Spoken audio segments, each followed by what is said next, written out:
आप देख रहे हैं बाबा दर्शन न्यूज़। बाबा दर्शन न्यूज़ से मैं इनामुल्ला खां। कुदरा में बाबा साहब भीमराव अंबेडकर की जयंती बड़े धूमधाम से मनाई गई। बाबा साहब संविधान निर्माता थे और सारे लोगों की लड़ाई लड़ते थे, खासकर गरीबों, दलितों, वंचितों के लिए और महिलाओं के लिए हमेशा आवाज़ उठाते रहे। बाबा साहेब के कार्यक्रम के लिए बहुत बड़ा मंच बनाया गया था। इस कार्यक्रम में मोहम्मद जमा खां, अल्पसंख्यक मंत्री बिहार सरकार, मुरारी प्रसाद गौतम, पंचायती राज मंत्री बिहार सरकार, पूर्व मंत्री मत्स्य सह विकासशील इंसान पार्टी के राष्ट्रीय अध्यक्ष मुकेश सहनी, भभुआ के राजद विधायक भरत बिंद, जिला परिषद सदस्य की चेयरमैन पूनम भारती, गया स्नातक के विधान परिषद प्रत्याशी डॉक्टर पुनीत सिंह, कुदरा प्रखंड प्रमुख वीरेंद्र राम, सकरी पंचायत के मुखिया धनजीत चौधरी, बहुजन समाज पार्टी के नेता महावीर राम। कार्यक्रम के मंच का संचालन पूर्व प्रत्याशी सासाराम, बहुजन समाज पार्टी के नेता मनोज कुमार ने की और इस कार्यक्रम की अध्यक्षता चंद्रभान प्रसाद, पूर्व मुखिया सिसवार पंचायत ने की। आगे बताते चले कि बाबा साहेब की मूर्ति का अनावरण भी करने की बात कही गई और सबसे बड़ी चीज़ थी कि जितने भी वक्ता थे उन लोगों ने बाबा साहेब के बारे में बहुत कुछ बताया गया। दान देने के काम उन्होंने किया जो आज सर्वविदित है। आज मेरे दोस्त, आज ये जो देख रहे हैं इस बड़े मंच पर हम लोगों ने आज बैठ करके जो बातें कर रहे हैं, ये बोलने की अधिकार नहीं था, ये अधिकार बाबा साहब ने दिया। बाकी तो कहने के लिए बहुत कुछ था, इतना ही करके मैं समाप्त करता हूँ। जय भीम, जय भारत, पूरा और संघर्ष से अपनी तकदीर बदल दोगे, यही मेरा भी आपसे प्रार्थना है कि देखो हम समाज के 55 से झंडा ढो रहे हैं, 74 से झंडा ढो रहे हैं। समाज में पहचान बना है, समाज में जब पहचान बनेगा तो समाज बदलेगा, नहीं तो समाज बदलने वाला नहीं है। इसलिए आपसे प्रार्थना है कि आप समाज को बदलने वाले हैं और तकदीर को बदलने वाले हैं। आप अपने बेटे को, अपनी बेटी को मुख्य धारा के ढंग से सब लोगों ने एक ही बात कहा है, शिक्षित बनो, संघर्ष करो और संगठित रहो। बुद्ध ने यही कहा, कलयुगे संघे शक्ति। अगर आप पढ़ेंगे नहीं, संगठन बनाएंगे नहीं, डिबेट करेंगे नहीं, तो फिर आप पढ़ेंगे।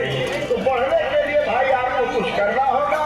इन्हीं चंद शब्दों के साथ, चूंकि समय का जी को, मनोज जी के परिवार को बहुत बहुत शुभकामना कि आप इसी तरह लगन से करें। मनोज जी ने अपनी वाणियों में कहा और हमारे जो मंचाधीश हैं, हमारे आदरणीय हमारे मंचाधीश और इस मंच पर जितने हमारे गार्जियन बैठे हैं, रोहतास चेयरमैन हमारे छोटे भाई मनोज जो पूर्व सांसद प्रत्याशी थे और हमारे मुखिया जी, पूर्व मुखिया जी चंद्रभान जी, सिसवार पंचायत और उस मंच को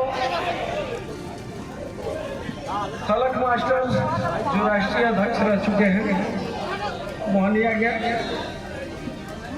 और इस मंच पर तमाम जितने हमारे दोस्त भाई मित्र और हमारे नौजवान साथियों जो इस कार्यक्रम में अपने जोश को दिखाए हैं और हमारे बीच में उपस्थित है जितने नौजवान साथी हैं, उन्हें एक मैसेज यही देना है हमें कि बाबा साहब ने गोली और बंदूक लेकर नहीं आए थे, केवल कलम लेके आए थे।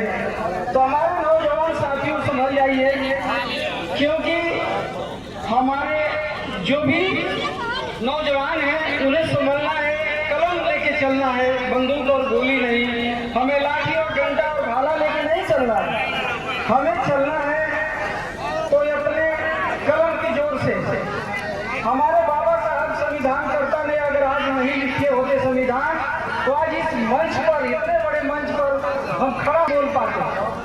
और हमारे जो भी बच्चे हैं, जो भी नौजवान हैं, जो हमारी माता और बहनें हैं, जो मनुस्मृति के जो उसमें लिखा गया था कि हमारी माता और बहनें जो हैं उन्हें सती बनाने के लिए पति के साथ फूंक दिया जाता था।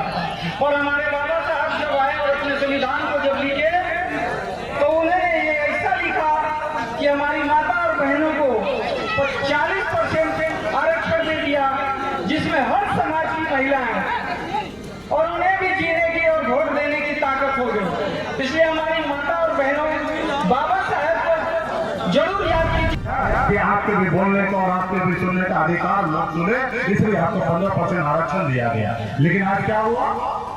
आज आर्थिक आधार पर आरक्षण हुआ।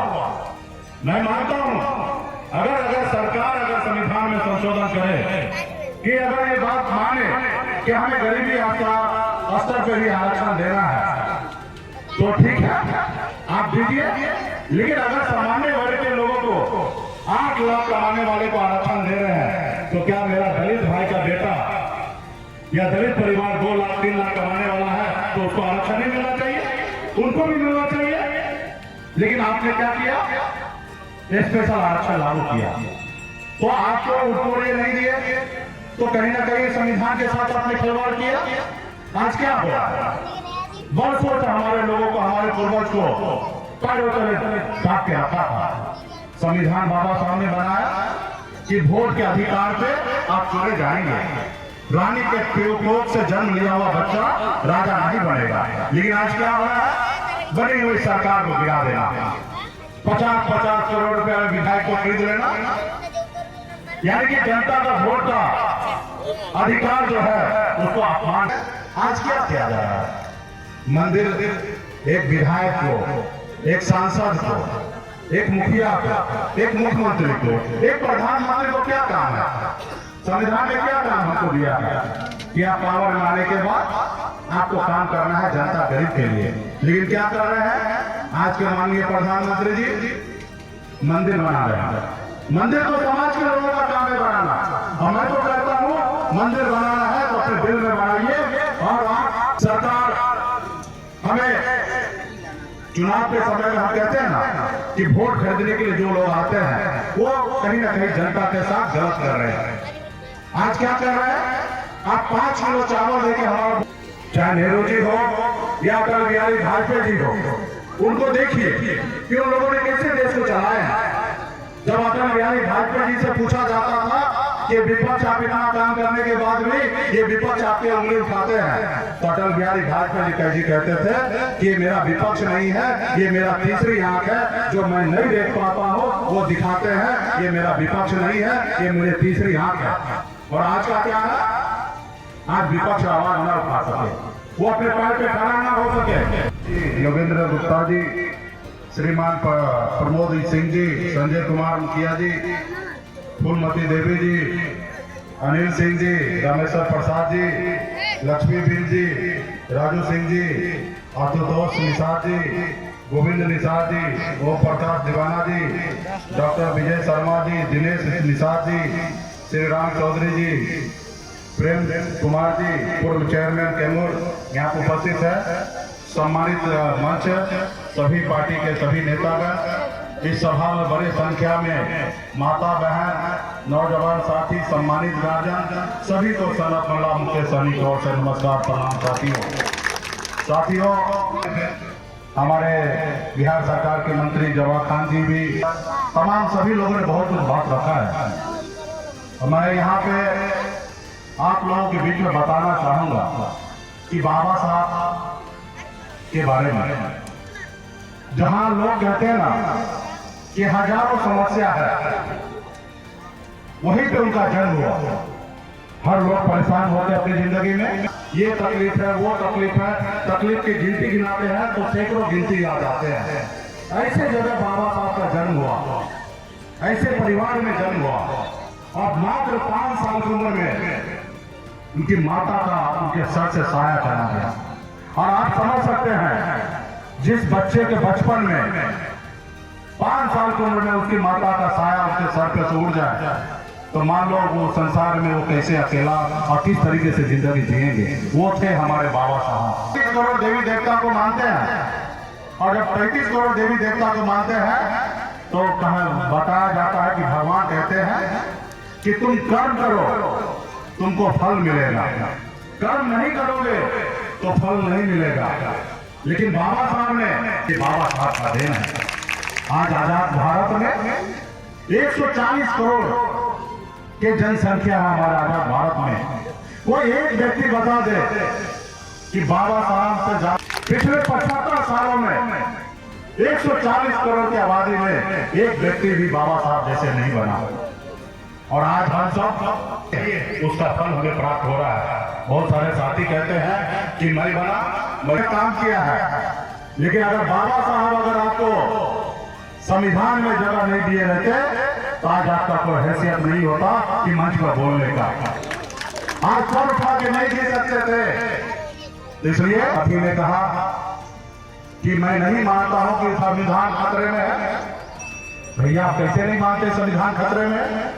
बाबा साहब ने हम सभी को संविधान, रेलवे बनाया, रेलवे 15% हमारे SC/ST भाई को डायरेक्ट रूप में नौकरी मिलता है और उसको आज क्या किया जा रहा है? हो रहा है।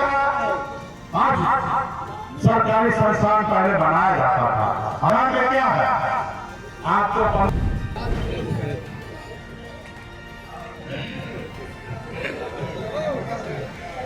बहुत बहुत धन्यवाद। आज बाबा साहब की जयंती के अवसर पे हम सभी यहाँ उपस्थित हैं। आप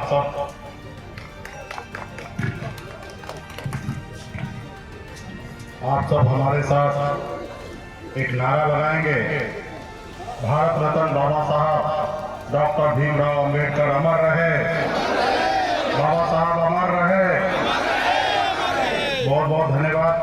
सलाम के उपस्थित यहाँ पे थे हमारे अभिभावक चंद्रेश्वर बिंद जी, सासाराम से वरिष्ठ नेता VIP पार्टी के, यहाँ पे हम सभी के अभिभावक हैं। लल्लू चौधरी जी जो डेयरी से यहाँ पे उपस्थित हुए हैं और हमारे प्रमुख कुदरा से यहाँ पे उपस्थित हैं। संतोष श्याम बिहारी बिंद जी VIP पार्टी के प्रदेश उपाध्यक्ष, रमेश बिंद जी, शिवदास बिंद जी, इंजीनियर विवेक जी, हरेंद्र राम जी प्रमुख जी कुदरा से उपस्थित हैं। सूर्यपाल जी चेयरमैन नगर पंचायत कुदरा से उपस्थित है। बजरंगी बिंद जी, रामसिंह चौधरी जी, पुष्कर पांडे जी, बहन विजेंद्र बिंद जी, विनय बिंद जी, सुरेंद्र बिंद जी, कृष्ण मल्ला जी। इस कार्यक्रम उम्र में घर परिवार के साथ मुझे रहना था। उस उम्र में घर परिवार को छोड़कर मुंबई जैसे शहर चला गया, मेहनत किया, मजदूरी किया, एक बेहतर जिंदगी जीने लगा। फिर मैं लौट के बिहार देखा तो मैंने देखा कि लोग चांद पे घर बनाने के लिए सोच रहे हैं, लेकिन इस धरती पे हमारे लोगों के लिए रहने के लिए घर नहीं है।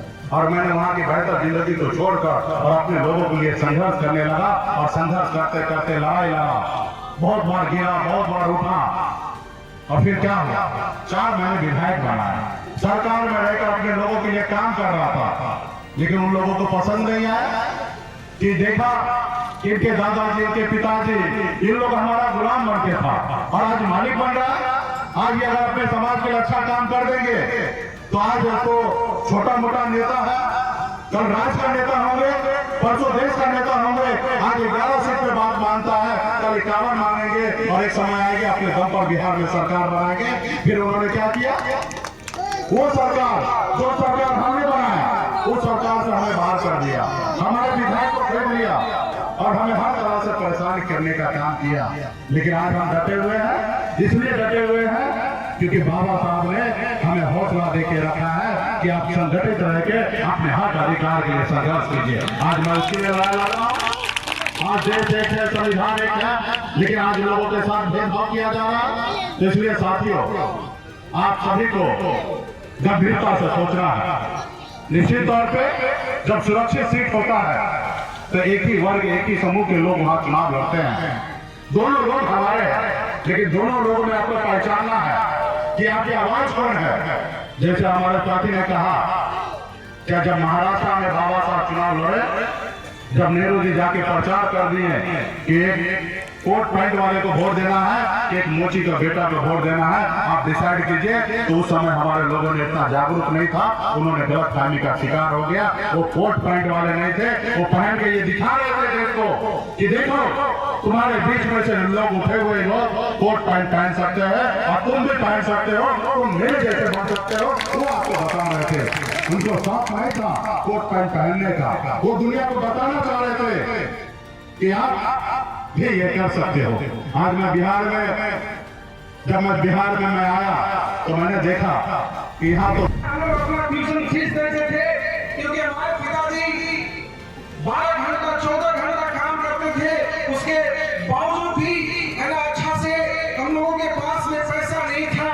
लेकिन हमारे माता पिता ने हम लोगों को हमेशा हिम्मत दिया कि अगर गरीबाई से दूर होना है तो आप सबों को पढ़ना लिखना पड़ेगा।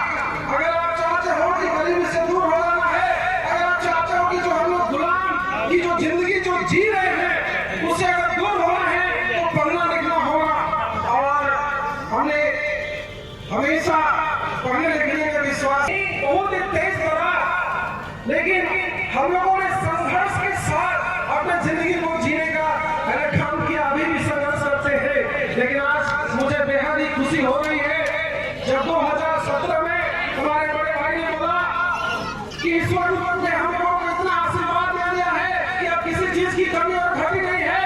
अब हमें राजनीति में उतरना होगा ताकि अपने लोगों की आवाज हम बन सके। मैं तो हम कंट्री रहता हूँ अधिकांशता, तो 19 का चुनाव हुआ, पहला बात का कोई हम लोगों को नहीं जानता था, लेकिन हमारे जितने भी कार्यकर्ता हैं सब लोगों ने मिलकर इतनी मेहनत की कि लोगों ने मनोज कुमार का नाम सुना, शुरू कर दिया, जानना शुरू हो गए। और लगभग 88,000 वोट आया।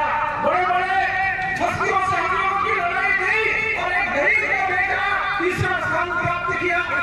मेरे मित्रों, हम लोगों के साथ बहुत कुछ हुआ है, बहुत समस्या का सामना हम लोगों ने किया है, बहुत लंबी कहानी है, वो सब चीज हम आज आपको यहाँ नहीं बताना चाहते हैं। लेकिन मनोज कुमार आज के डेट में वो एक हस्ती है जो दिन रात मेहनत करते हैं, समाज की लड़ाई लड़ते हैं, डीएम हो या एसपी हो, सबको फोन करके सारे लोगों की जरूरतों को सॉल्व करने का काम करते हैं। मेरे मित्रों, जरूर हम लोग 3 भाई हैं, लेकिन सबसे अधिक राजनीति में समय देने वाले मनोज कुमार है। जब हम लोग 2020 में 21 में जब चुनाव हो रहा था पंचायती राज का, तो हम लोगों ने अचानक निर्णय लिया, भाई साहब ने बोला कि तुम्हारा वाइफ लड़ेगी जिला परिषद और जिला परिषद का चुनाव जीतना होगा और वो आकाश का चेयरमैन बनना है। आया है, अब हमारी जिम्मेवारी है, अब हमारी जिम्मेवारी है और आप जितने भारतीय चलाने के लिए तैयार है। 2024 में इस संसदीय क्षेत्र का प्रतिनिधित्व करेगा। मेरे मित्रों, हम लोग किसी चीज में पीछे नहीं हटेगा, कभी भी धोखा नहीं करेंगे। फ्री में पढ़ाते हैं और यहाँ ही नहीं, मैं गर्व से कह सकता हूँ कि तो सेंट जॉन इंटरनेशनल स्कूल है जिसको चलाने का हम काम करते हैं। अगर ईश्वर चाहा तो कुदरा को एजुकेशन का धरती बनाएंगे। इसी जगह बड़ा बड़ा कॉलेज होगा, इंजीनियरिंग कॉलेज होगा, मेडिकल कॉलेज होगा आने वाला दिन। मेरे मित्रों, चाहता हूं, जब मैं 8 साल का था, मेरे पिताजी दर्जनों बार मुखिया के पास में गए। ध्यान से सुनिएगा, 1 मिनट से कम। मेरे पिता लेके जाते थे, इसलिए लेके जाते थे कि मुखिया को तरस आएगा, और जब भी मेरे पिताजी जाते अपना पगड़ी उतार के मुखिन जाता है, यदि आप एक इंदिरा आवास दे देंगे तो मेरा बेटा का किताब नहीं भेजेगा। मेरे पिताजी दर्जनों, और मेरा बच्चा का सहारा हो जाएगा, मेरा बच्चा पढ़ा दूंगा मैं। मेरे पिताजी राष्ट्र दुनिया में नहीं रहे, 2014 में चले गए, लेकिन मैं बता आज जीवन 2014 में दुनिया से चले गए। भरोसा था मेरे पिताजी को कि इस बार कोल्ली मुखिया जी दे देंगे। कहते हुए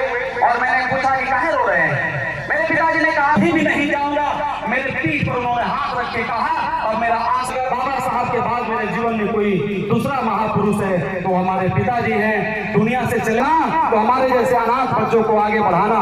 आज मैं आपको चुनौती देना चाहता हूं हजारों लोगों के लिए जो गरीब करके हमको पढ़ाने का काम किया, आज उसी बाप का बेटा, आज उसी बाप का पुत्र, आज उसी बाप का बेटा इस प्रखंड का पहला समीक्षा करने का काम किया। आज वही बाप यदि यहाँ हो गया, मैं चुनाव हार गया 2024 में, लेकिन मैं कहना चाहता हूं मेरे दिल में आज भी बात सुधार करो।